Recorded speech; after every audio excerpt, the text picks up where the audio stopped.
మేషరాశి వారికి ఈ వారం చాలా అనుకూలంగా ఉంటుంది. వృత్తి ఉద్యోగాల పరంగా, వ్యాపార పరంగా బాగుందని చెప్పొచ్చు. అయితే ఈ రాశి వారికి మార్చి 29వ తేదీ నుండి ఏలినాటి శని ప్రారంభం కాబోతుంది. కాబట్టి ముందుగా శనికి తైలాభిషేకాలు, శనికి జపం, అఘోర పశుపతి హోమం చేయించుకోవడం చెప్పదగిన విషయం. ఉద్యోగస్తులకు ఉద్యోగంలో మంచి స్థానం లభిస్తుంది. అయితే ఖర్చులు కూడా అదే విధంగా ఉంటాయి. ఖర్చుల్ని అదుపులో పెట్టుకోవాలి. నూతన గృహం కొనాలనుకునే వారికి ఈ వారం అడ్వాన్స్ ఇచ్చే సూచన కనిపిస్తోంది. బంధుమిత్రులతో కలిసి ఆనందంగా గడుపుతారు. విహారయాత్రలు చేస్తారు. దైవ దర్శనాలు ఎక్కువగా చేసుకుంటారు. వ్యాపారస్తులకు వ్యాపార పరంగా గత వారం కంటే ఈ వారం బాగుందని చెప్పవచ్చు. గత వారం లాగే ఈ వారం ఆర్థిక లాభాలు బాగుంటాయి. నూతన వ్యాపారాలు పెట్టుబడికి మంచి సమయం అని చెప్పవచ్చు. కలిసి వచ్చే కాలం కూడా చెప్పవచ్చు. ఉద్యోగ ప్రయత్నం చేస్తున్న వారికి మంచి ఉద్యోగం లభిస్తుంది. విదేశాలకు వెళ్ళాలనుకునే వారు కూడా ఈ వారం బాగుందని చెప్పచ్చు. వైద్య వృత్తిలో ఉన్న వారికి సాఫ్ట్వేర్, కాస్మెటిక్స్, ఫ్యాషన్ డిజైనింగ్ ఈ రంగాల వారికి ఈ వారం బాగుందని చెప్పచ్చు. ధనం అధికంగా రాకపోయినా కొంతమేర అయినా సరే ఈ వారం వచ్చే సూచనలు ఉన్నాయి.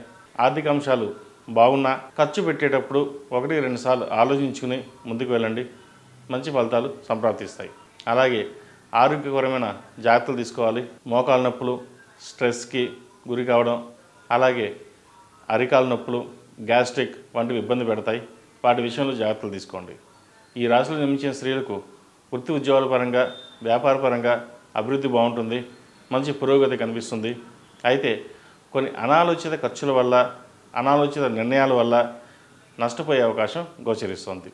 కాబట్టి వాటి విషయంలో జాగ్రత్త వహించడం అనేది చెప్పదగినది.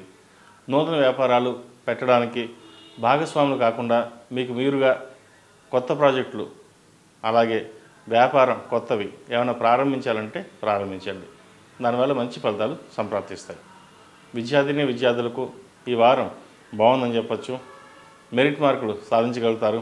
అయితే ఎడ్యుకేషన్లో కొంచెం స్ట్రెస్ అనేది ఎక్కువగా ఉంటుంది. వాటిని తగ్గించుకునే ప్రయత్నం చేయండి. ముఖ్యంగా మేధా దక్షిణామూర్తి స్తోత్రాన్ని పఠించడం, మేధా దక్షిణామూర్తి రూపుని మెడలో ధరించడం చెప్పదగిన విషయం. కుటుంబంలో పెద్దల ఆరోగ్యం పట్ల కొన్ని జాగ్రత్తలు తీసుకోవాలి. చిన్న ఇబ్బందులు వచ్చే అవకాశం గోచరిస్తోంది. అనుకోని ఖర్చులు ఎదురయ్యే అవకాశం కూడా కనిపిస్తోంది. వివాహం కాని వారికి వివాహ ప్రయత్నాలు ప్రారంభించవచ్చు. ఈ సంవత్సరం మంచి సంబంధం కుదిరే అవకాశం కూడా కనిపిస్తోంది.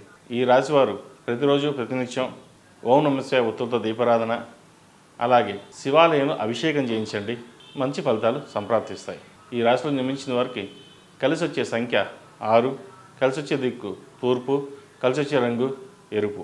ePoojaStore.in పసుపు కుంకుమ నుంచి దేవతా విగ్రహాల దాకా అన్ని రకాల పూజలు, వ్రతాలు, వివాహం, గృహప్రవేశం, హోమాది శుభకార్యాలకు కావలసిన పూజా సామాగ్రి అంతా ఒక్క క్లిక్తో మీ ఇంటి వద్దకే. నేడే ఆర్డర్ చేయండి మీ ePoojaStore.in లో. One stop for all pooja needs.